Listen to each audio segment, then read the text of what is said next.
that Israel designated as safe haven for people to go to. They bombed it. They killed 20 people. What does it take? Does it have do the whole population of Gaza has to be annihilated for you to term it genocide? What are we waiting for on this issue? Said, I'm just not going to get into this rhetorical hypothetical. Let me just say that on the specific piece that you mentioned, we recognize that localized evacuation orders could be necessary to avoid civilian harm, and they could be necessary as IDF could be carrying out particular operations. But you've heard us say before that any kind of permanent displacement of Palestinian civilians would certainly be inconsistent with the principles that the Secretary laid out in Tokyo about a year ago. We have been and will continue to be clear about the fact that we do not want to see any reduction in the territory of Gaza, and will continue to press Israel that it needs to maximize and streamline crossings and other efforts around humanitarian assistance. But you yourself, you say that Israel is not allowing anywhere near what is needed in terms of humanitarian aid. They are not allowing it.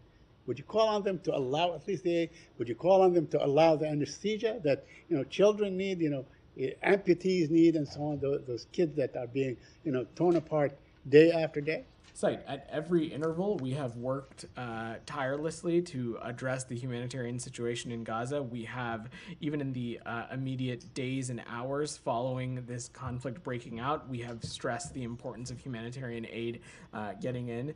We've spent a lot of time in these very briefings talking about the progress on humanitarian issues.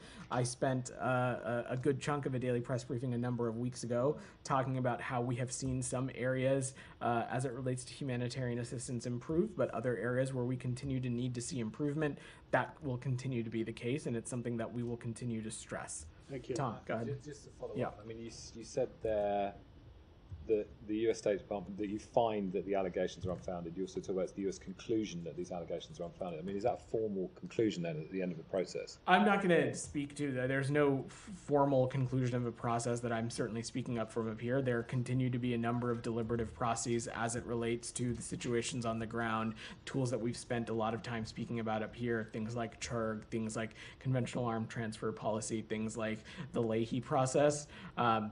I wouldn't speak to those processes in detail, but these allegations of genocide continue to be unfounded. I mean, people might see a contradiction because when you've been asked previously about alleged violations of international humanitarian law, you've said, I mean, in the NSM-20, for example, you say it's reasonable to assess there may have been violations, but you can't make a final conclusion because of a lack of information. It's basically what you say in that report.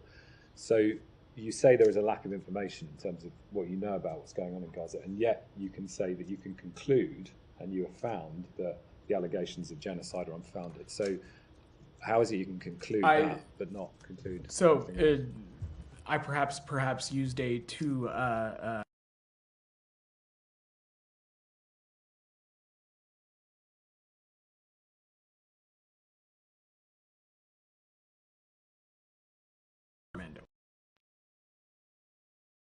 of genocide continue to be unfounded. It is not a reference on any process, and again, I'm not a lawyer, so can't speak to the definition and how that feeds into this, but I will leave it at that. But can I just push a bit on the information element of this, Sure. About the data, the information from the ground that you have, because you sound still very definitive that you believe those allegations are unfounded, and this is an extremely serious allegation. But yet you have said in all other cases, when you said it's reasonable to assess there have been violations of international humanitarian law, but you can't make that finding conclusively because there's not enough information. So I'm just confused about whether or not you do have information, because you're saying definitively the allegations of genocide are unfounded, but in every other case you don't have enough information to say whether violations of international humanitarian law are conclusively found. Well, Saeed mentioned this again at the crux of when we're talking about genocide is this role of intent. And again, I'm not a lawyer, so I don't want to get into a back and forth or spend copious amounts of time on the legal definition. There are processes that we have in place as it relates to the humanitarian conditions and situations on the ground. We've spoken a great deal about those. Again, CHRG, conventional arms transfer policy, things of that nature. But on these allegations of genocide, we continue to believe that they are unfounded, and I don't have any other assessment to offer. Okay. Camilla, go ahead. Also following up on that, Yeah. to Tom's point, the Secretary said yesterday in a Reuters interview that he said, quote, "We don't have people on the ground, and there's also not a lot of media on the ground, and it's very difficult to gather those facts to make sure that we actually get it right." So that sounds like the Secretary is, again, he has said this before about having to struggle with the real-time analysis of this that this department has.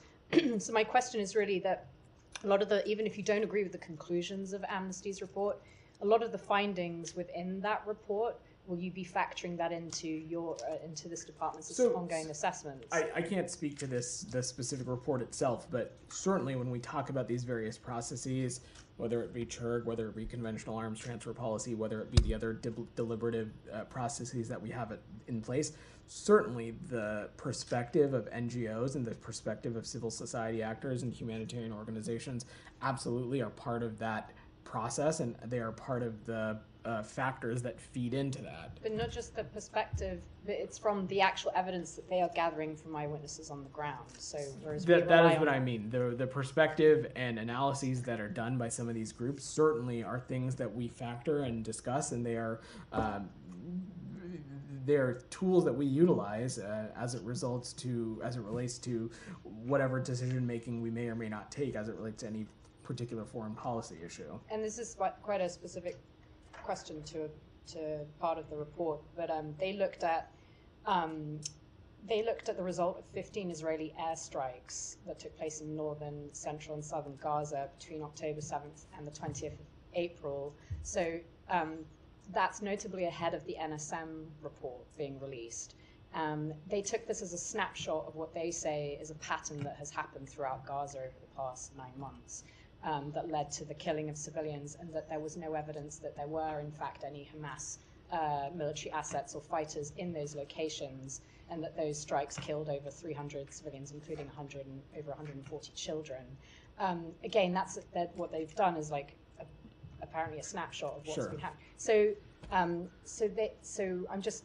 What is your response to that, given the NSM report came out shortly after that? Are you guys not looking at the same evidence that they're looking at? So I will leave it to the IDF to speak specifically to its operations. What I can say is that we are talking about a belligerent in Hamas that has a long track record of co-locating itself with civilians and civilian infrastructure, using civilian facilities as bases and operating centers. That's not hyperbole. There's plenty of open source public reporting on that. As it relates to these specific incidents, I'm not in a place to get into a technical tit for tat of what those particular incidents were or were not, and I will defer to the IDF to speak to its specific military operations. You're saying that the IDF, the U.S. findings in the NSM report are just based on what the IDF is saying? That is not at all what I'm saying. There's a lot of factors that fed into the NSM 20.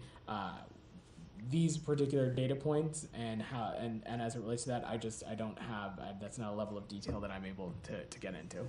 Simon, go ahead. Just to follow up on one of the things that Tom raised, Yeah. You talked about the different avenues for assessments that are going on. This department, this building, often does an assessment of whether genocide has happened in certain cases, whether crimes against humanity have happened in certain cases. That there's a specific laid out process for that. Has one of those processes been even initiated on this? So these are the exact kinds of things, Simon, that we wouldn't speak to whether they have started or not, because these are ongoing deliberative processes. And you'll see if you look back to the number of daily press briefings in which this has come up, we have not spoken to the status, the conclusivity, or whether processes have started or stopped as it relates to any of these issues. Right, but I'm just trying to understand the conclusivity, I guess, of this determination that you've made. It's sort of you're dismissing these allegations out of hand and saying they're unfounded. So that suggests that you've looked into them. So. And come up with a conclusion. I'm not going to speak to the deliberative processes that this department may or may not have at its disposal. On the the accusations of genocide, both in this instance and in previously when it's come up in the context of the ICC. We continue to find those findings to be unfounded. I'm not in a place to talk about any of the processes that we have at our disposal. And the Israeli Foreign Ministry, sorry, Yeah. just, No, you're good. just a couple more. The Israeli Foreign Ministry has called Amnesty International a deplorable and fanatical organization, called it a fabricated report. Do you agree with that? Certainly wouldn't agree with the characterization of that. As you heard me say to Saeed, we think that there is an important and vital role that NGOs and humanitarian groups like Amnesty International play in the analysis work that's being done as it relates to the conditions in Gaza, and certainly would not categorize them as deplorable or any of those other words. And a slightly different Yeah. Gaza-related question: the incoming special envoy Steve Witkoff has been meeting with Israelis, with Qataris. I wonder if you could speak to those efforts or those talks, and whether we could, whether that's positive for reaching a potential ceasefire in Gaza before the end of this administration. I am most certainly not a spokesperson for the Trump administration. You'll have to wait till 12:05 on January 20th to do that with whomever is here. But what I can say is that we continue to work. This administration, President Biden, Secretary Blinken, continue to work day and night to secure a deal that would free the hostages and bring about a ceasefire in Gaza. I will let the Trump transition speak to any of the engagements they've had, any of their travel, but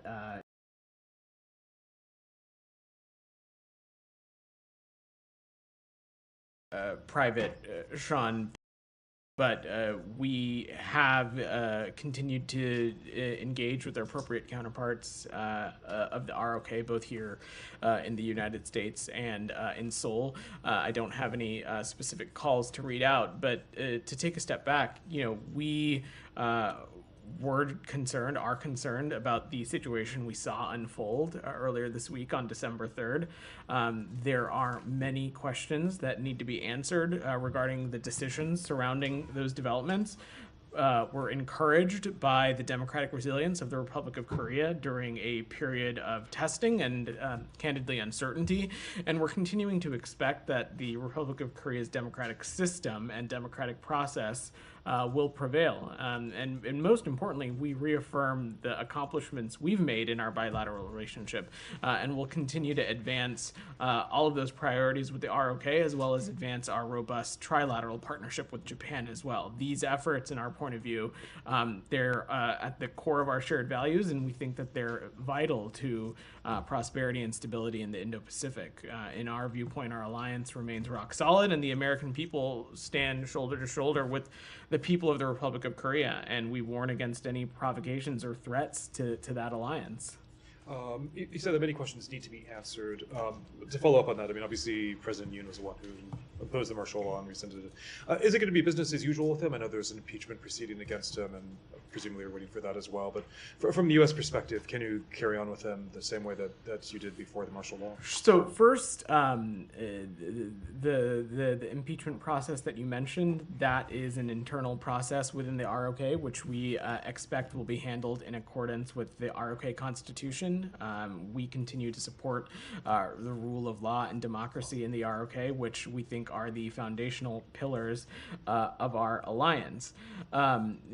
Most importantly, Sean, this relationship, this alliance, this partnership that we have with the Republic of Korea, it transcends any particular president or government on both sides of the Pacific Ocean. This is an alliance and partnership that has transcended Republicans, Democrats, different administrations in our government, and as continues to be the same in the Republic of Korea. And so what this is about is our shared values of a free and open Indo-Pacific, our shared values of managing our relationship responsibly with the PRC, our shared value of the complete denuclearization of the Korean Peninsula. Those are some of the values that we share that we think that are at the heart of our relationship, and we will continue to pursue those and work hand in hand on those issues. I mean, just to pursue that slightly, I mean, you said the shared values. I mean, democracy. Obviously, you had President Yoon hosted the Summit for Democracy Sure. in March, which is a signature initiative of the Biden administration. Can there still be a relationship in the same way with President Yoon if without the shared value of democracy, or at least the demonstrated willingness to go against that? Look, Sean, you heard me say this at the top. There certainly are many questions that need to be answered regarding the decision-making surrounding these developments, and we hope and expect that those questions can be answered as soon as possible. But beyond that, we know that there's a number of processes underway within the Republic of Korea system, and we expect that those processes to go about their way consistent with the rule of law and to be going about peacefully as well. I'll change topics unless anybody wants to continue. Anything else on the Republic of Korea? On Korea, Simon? Let me do Simon, then I'll come to you, Channing. Go ahead, Sorry, Simon. just wanted to follow up on a couple of things Yeah. that you said to Sean. Just to understand what you say, you're saying there are questions that need to be answered. These are questions that you're asking to the South Koreans and asking them to respond. So I'm gonna keep private diplomatic conversations private, Simon. We are continuing to engage appropriately with our ROK partners, but I'm speaking about it in the broad context that of the decision making that went about on earlier this week. Certainly, the United States and I'm sure other members of the international community have questions surrounding these developments, have questions surrounding the decision making that went into that, and those questions need to be answered. And that's something that we're continuing to engage with our partners in the ROK on. Deputy Secretary Campbell spoke to this a little bit yesterday and said that the U.S. interlocutors that the U.S. have in South Korea were surprised. Is there anything more you can tell us about this sort of? They were surprised by the martial law declaration. So is there anything more you can tell us about those engagements that he spoke to? I don't have any other perspective to offer beyond what the Deputy Secretary said. Certainly, should we have more calls or engagements that take place, we will certainly read those out. But I will reiterate what you've heard me, the Deputy Secretary, and others say over the course of this week, that the United States had no knowledge or pre-notification of this decision making. And just to be clear, I haven't seen a readout so that the Secretary Blinken hasn't had like a minister level engagement with his. That is correct. He's not had the opportunity to speak to his counterpart yet, but I think in talking to your very own colleague yesterday, he indicated this is a counterpart he is in touch with regularly and expects to talk to at some point very soon. Janie, go ahead. Thank you, Father. I'm Vedant. All good. You can call me whatever you want. Okay. In the public statement announcing the martial law, President Yoon said the following about the reason for declaring martial law. Quote, due to the opposition party's legislative monopoly, state affairs are paralyzed, preventing the president from doing anything and impeaching. Even the constitutional institutions, the Board of Audit and the inspection and the Central District Prosecutor's Office to protect liberal democracy against the opposition party, which is losing state functions and putting national security at risk. He said that the martial law, which is the president authorities, was implemented within the law. My question is, Secretary Blinken said he believes in the resilience of South Korean democracy. What does the United States think is the cause of the resilience of democracy in South Korea, and what is its assessment of the martial law declared by the President Yoon to protect liberal Jenny, democracy? I'm not gonna try to opine, or certainly not for us to draw any conclusions on what caused some of this decision making. And as I said to both Sean and Simon, there's a number of questions that both we and the international community have, and those questions certainly need to be answered. And the issuance of martial law and the implications that such a measure would have had for individual rights and liberties certainly is a matter to be taken incredibly seriously. And the rescinding of martial law in accordance with the National Assembly vote, in our view, was a demonstration of the ROK's democratic resilience during a period of uncertainty. And as I said to Sean just before, there are processes underway within the Republic of Korea. We expect those to be handled in accordance with the ROK Constitution. As you heard me even say on December 3rd, we support the rule of law and democracy in the ROK. These are and continue to be and will be the foundational pillars of our alliance with them. Did you want to go ahead and change topics? Yeah, I think we're good on ROK stuff. Go ahead. Can I go to Syria? Sure. Yeah. The situation obviously is changing quite rapidly. Yeah. The city of Hama has fallen to the Islamist rebels. I know you gave your explanation the other days about what you want to see about a political process, etc. I mean, but what's the level of concern right now? Is there concern that this is getting out of hand, that the humanitarian consequences, the political consequences could be further reaching? So that is certainly, the humanitarian impact is certainly one that is front of mind as we see these events unfold, and we, with our partners, are urging allies to protect its civilians, including members of minority groups. And again, I think, not to sound like a broken record of what I said the other day, but I don't have specific assessments on individual battlefield updates, Sean, but all of those together just continue to reflect, in our point of view, that the time is now to return to a serious UN-facilitated political process. And the constant refusal to engage in this process candidly has led to directly some of the events that we're witnessing. And some of these escalatory events over the past 72 hours demonstrate that the only way to truly end this conflict once and for all is through inclusive political settlement consistent with UNSCR 2254. Just pursuing a couple points.